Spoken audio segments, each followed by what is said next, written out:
CRN-TV is connecting you with the industry leaders who are protecting us from the latest security threats. Join me, Cass Cooper, as we highlight the expertise of women who are driving innovation and solving today's toughest cyber challenges. Welcome to Channel Women in Security. Hi, everyone. I am Cass Cooper here with Channel Women in Security. I am so excited to talk with Bridget Wilson, who is the Senior Vice President of Governance, Risk, and Compliance for NetCov.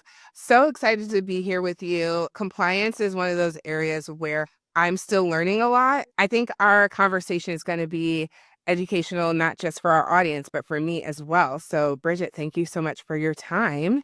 Welcome. Yeah, thanks so much for having me.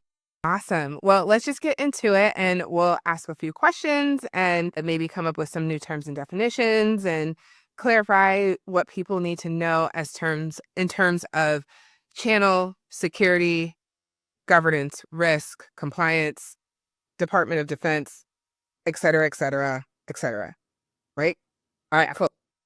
So, I was reading up on you and you are a trailblazer. So as a trailblazer in CMMC compliance for DOD contractors, how do you approach the challenge of aligning cybersecurity protocols with rigorous standards that the DOD, Department of Defense, requires, right? So small and mid-sized companies may not have the enterprise solutions, but how do you make sure that you're in compliance for all of that? Like, where do you even start? Yeah, that's a really good question. Probably the most popular question when I speak to SMB is small, medium business, right? Because they don't necessarily have the resources of some of these larger enterprises. A lot of times, DOD subcontractors are exactly that. They're working for larger primes, but they could be a 10-person company, they could be a 50-person company. So it's all about figuring out how to meet the standard, be compliant with the standard, be able to continue receiving these awards and filling these contracts, but not breaking the bank or putting yourself out of business in the process of doing so. So the first part of that question, how to align cybersecurity with the standards, I usually tell people I look at what the DoD is doing with the CMMC model really as a guided cybersecurity implementation for their subcontractors and those in the supply chain. The reason I say that is a lot of these controls are security focused. There's a lot that has to do with policies in place. Of course, our policies are there to ensure that we are proceeding with caution. We have checks and balances. We are doing ongoing scanning, testing, validation, etc. There's also a lot of reactive sort of requirements from these controls, particularly around incident response and alerting on anomalous behavior, suspicious activity, etc. So those who, are smaller, who maybe definitely don't have an IT team, definitely don't have cybersecurity experts in-house, you can kind of use this framework as your cybersecurity program, which is beautiful. That's the nature of it. In terms of those small to mid-size who need to implement this to continue working within the defense industrial base, typically, talk about scoping and designing a secure perimeter for this controlled, unclassified information. That's what we're being asked to protect.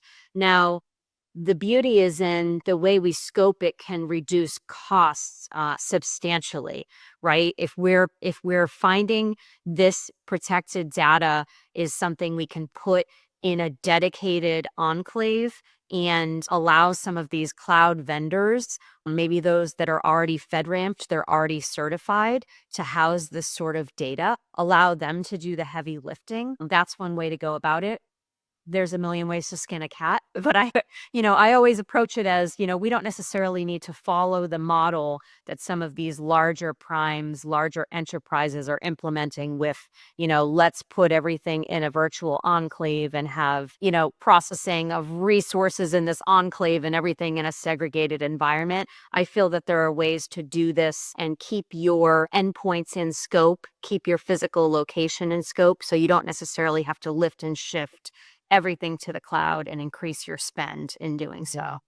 Yeah, I think that's the thing is that a lot of small businesses, especially in the channel space, are trying to not only protect themselves from, but making sure that they're being able to provide it to their clients is an avoidance of that like lift and shift. Like we got to throw out everything in order to be in compliance, but really you're saying that that's not always the case. We can maybe use some what we have, do some over time, be a little bit more strategic in following those protocols. So before we get further started, explain to me what CMMC compliance means. Like, explain it to me, the age-old adage of explain it to me like I'm a 5-year-old, right? Tell me what that means, right? So, simply put, it is a compliance framework for businesses that support the Department of Defense.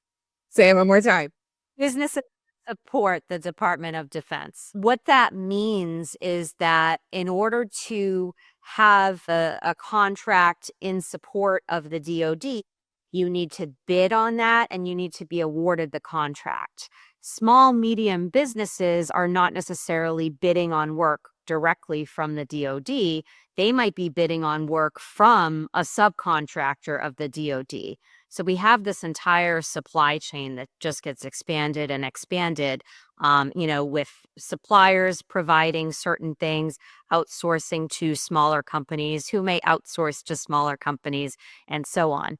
That causes a big issue when it comes to cybersecurity because those who are small in nature do not historically have a lot of cybersecurity controls or even a plan in place. So there's a lot of undue exposure for those who might be manufacturing parts, nuts and bolts, widgets, whatever you want to call it, just this tiny, tiny piece of the cog for the Department of Defense. And that's what the DoD is really looking to address. They want to make sure even the tiniest players, those who are manufacturing nuts and bolts, are protected. Nobody can get into their environment and, find out all about these projects and the secret sauce and how the nuts and bolts are manufactured. Thank you so much for clarifying. Allegedly, you are obsessed and known with finding root causes for the emerging threats in our landscape, right?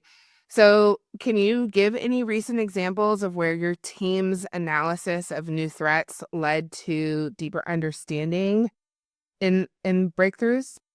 Yeah. So, before I was dedicated to compliance, I lived in the cybersecurity incident response space. And I will say myself and the team I work with, those that, do really well in this space, are the ones who have just this sort of level of curiosity.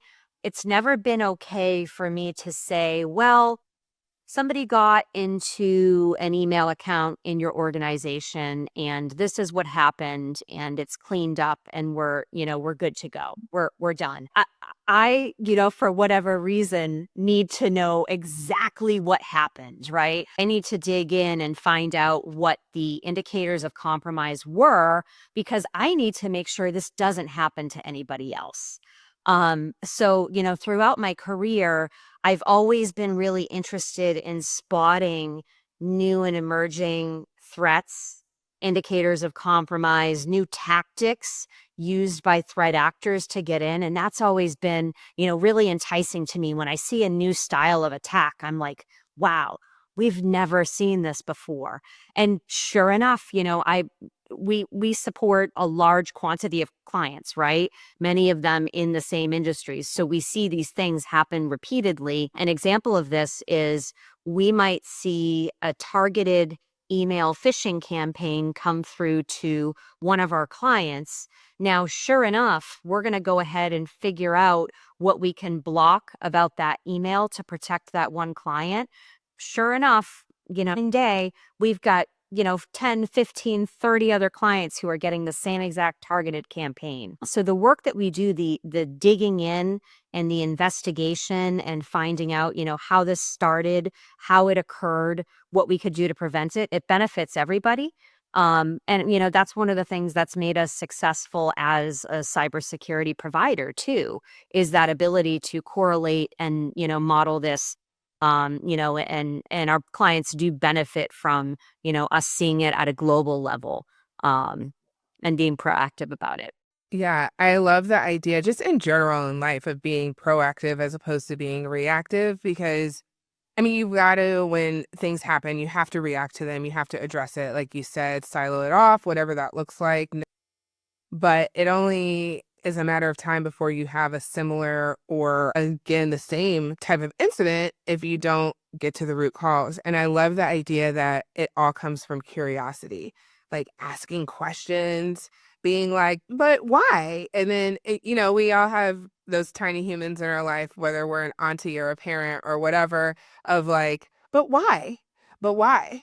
But why? And at the time, it's maybe a little annoying, but maybe you've got a future ethical hacker on your hands that's gonna try to, help people. I love that. Well, there's 24/7 on security, right? We have to be, you can't like drop your guard at any time. And so you have really great experience in that. How do you balance the need for rapid response with like long-term goals of resilience, of cyber resilience? What does that look like? Well, the goal is to reduce the rapid response by having more proactive controls in place to reduce the number of incidents that you have to respond to. So, again, I'll go back to the example of, let me see here. So, I want to say early in spring of 2023, we started seeing a huge increase in email account takeover by a threat actor. And we had done everything we could to make sure that all of our clients had MFA in place and that everybody was protected by MFA, all users up to this point. It took a long time to get there, but we got there. So no sooner had that happened, we saw a new style of attack that was called an adversary in the middle, meaning that threat actors could now, they found out a way to get around MFA. So the way that because we saw these number of incidents going up, and again, first time I saw somebody get into an account that was protected by MFA, it was probably a fluke. Maybe the person wasn't paying attention. They just hit accept on their phone, whatever. Second time, okay, that's weird. Now, third time, we have a problem. And the way that we chose to respond to that was, again, how are they doing this? How does this attack style work? What do we need to do to make sure that these attackers, essentially what they're doing is creating like a proxied, tunneled connection where it can look like you click on an email, you go to Office 365, you're at a sign-in page, you hit MFA, you're in. You don't realize it was really a fake sign-in page, and they're capturing your MFA token and scraping it and using it again to get into your account. So very long explanation for how they were, how this attack was occurring. But now, how do we block that? And that's what we, in 2023, by the time we had seen maybe 3 of these attacks, we've got to go into our client Office 365 tenants. We've got to figure out a way to stop this kind of attack with conditional access policies. We had to get a little bit fancy because there was nothing pre-canned we could do at that point in time, but that's sort of like the name of the game. Spot something new, figure out how to prevent it, push that out to everybody, reduce the number of incidents so that your rapid response and your incident responders are not getting crushed. And you do that by implementing these proactive controls. Yeah. Yeah. Wow. Every time I do these interviews, I'm just blown away with like how one thing, it seems like one thing, but it's never just that one thing, right? It starts with something, okay, that's questionable. And then it moves into, okay, that's even more question. Oh, now we have a problem, right? And I think, as an average everyday user, I just want my stuff to function. And I, you know, am trying my best to be, clean when it comes to my data and clean when it comes to what I access and all these things.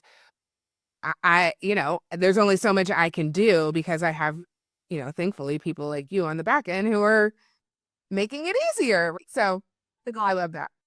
So let's talk about leadership development. That's my favorite thing of how do we cultivate leadership in ourselves, and how do we become leaders of leaders? What does that look like? So what are your tips for other leaders in the security landscape and the channel that can help talent thrive, and how do you keep it fun? That's a good question. And that's really, sort of one of the things that I focus on is what we do can get really serious and it can get scary and it can get stressful. Sometimes you're working with people who aren't the best to work with, and, there's heightened tensions and, all sorts of stuff that we've got to weed through. If we're working together as a team and, we're fully remote now, as many companies are, we see each other on Teams and Zoom every day, but that's it. I really try to keep it fun and keep it light. We make sure every day to have a huddle, and of course, we want to get through updates and notifications and that sort of thing. But if we spend the bulk of the time just talking about like what was on TV last night or what we're doing this weekend, that's fine with me. We we have so much else going on that's stressful throughout the day. Like, I'm just a huge proponent of like, call me at events. Call me if you want to tell me something funny. Call me if you're bored. Like, if my calendar is free, I'm here for it. If not, I'm going to call you right back. But I try to be 100% here for my team members at all time because, I really value the people who were there for me. And that's really what it comes down to, I think, is, lead the way that you would want to be led and be the person that you wish that you had when you were developing. I love that. Lead the way you want to be led and be the person. Say the last part again. Be the person you. That's why we record, right? I don't know what I It was beautiful. I will. have at your disposal when you were going through development and, Yeah. coming up the ranks. Yeah, that's beautiful. That's really great. Side note, this was not on our prepared list, but what is the channel woman in security watch on television on the weekend? What is It's not exciting. I have my husband rags on me because I have so many shows going on at the same time, but huge fans. As I'm more curious. Yes, it really is because I have no attention span. I'm like, I need to find out, I watch a lot of unsolved mysteries and like true crime stuff. The Walking Dead universe, I'm really into Daryl Dixon. That just started up again. So kind of nerdy. I love it. Absolutely. Is there anything last closing thoughts you want to include? I think in terms of leadership, right? Like cybersecurity, we don't have enough women in the space. So it's really important to me to sort of be out there supporting other women in the space. Again, when I was new to the space, I think I got my first CISO role and I had women, who knows where they were in the world, messaging me on LinkedIn going, wow, we got another one. So, whatever we can do to support each other. Thank you for watching Channel Women in Security from CRN TV. Be sure to subscribe for more stories from the women who are shaping cybersecurity, breaking barriers, and making their mark on the channel ecosystem.